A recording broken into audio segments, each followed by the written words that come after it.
Hi, I'm Rick. You know, it's amazing what flowers can do for a yard that's, well, not blessed with naturally good looks. Add an annual here, a perennial there, and voila, you've got the hottest looking yard in the neighborhood. All it takes is a little time and preparation when choosing where to add flowers in your yard.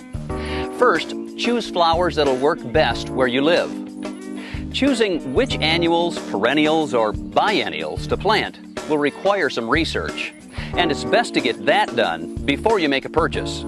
That'll save you time, it saves you money, and you get more done. It's that simple. Visit your local Home Depot Garden Center or research online at homedepot.com/garden club. There are other important things to consider also, like soil and sunlight.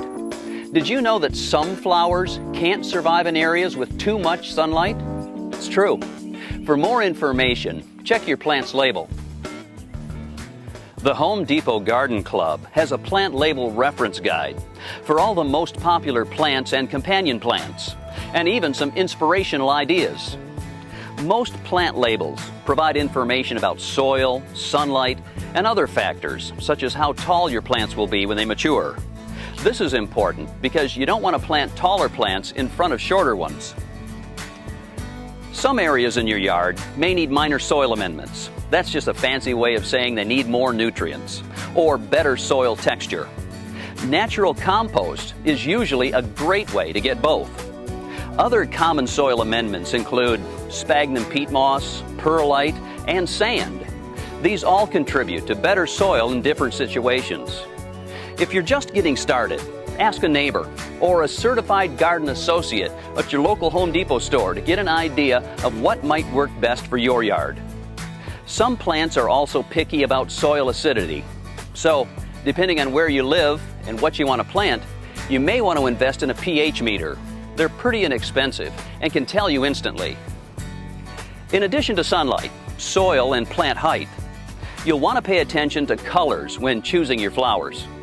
Pick colors that will complement your home, as well as surrounding foliage. And if you're planting near shrubbery, pick colors that look best next to that shrubbery.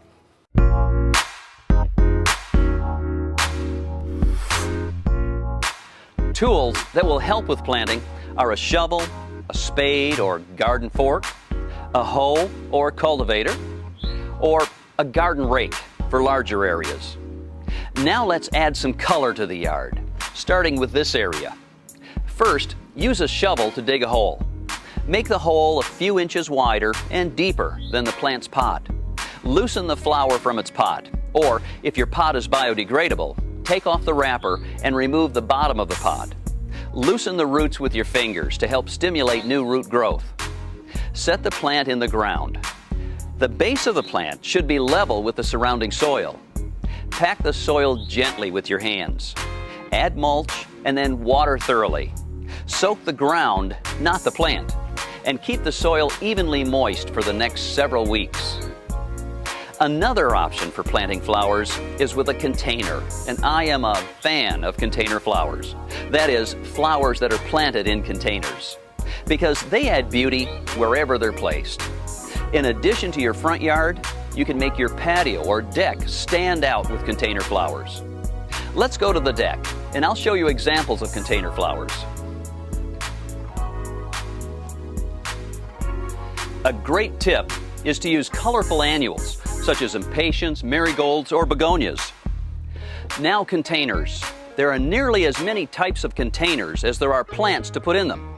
If it'll hold soil and has drainage, it can successfully grow plants. Planting in containers is easy, and you should have great results if you follow these tips. Start with high-quality potting soil. Avoid regular garden soil. It's too heavy and lacks the necessary combination of richness and good drainage.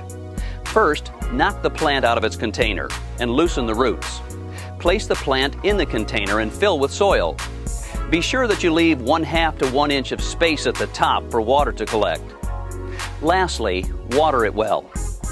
Remember, to give your plants appropriate light, sufficient water, and shelter from extreme heat or cold. Well, that's all for now. Thanks for joining us today, and we will see you soon.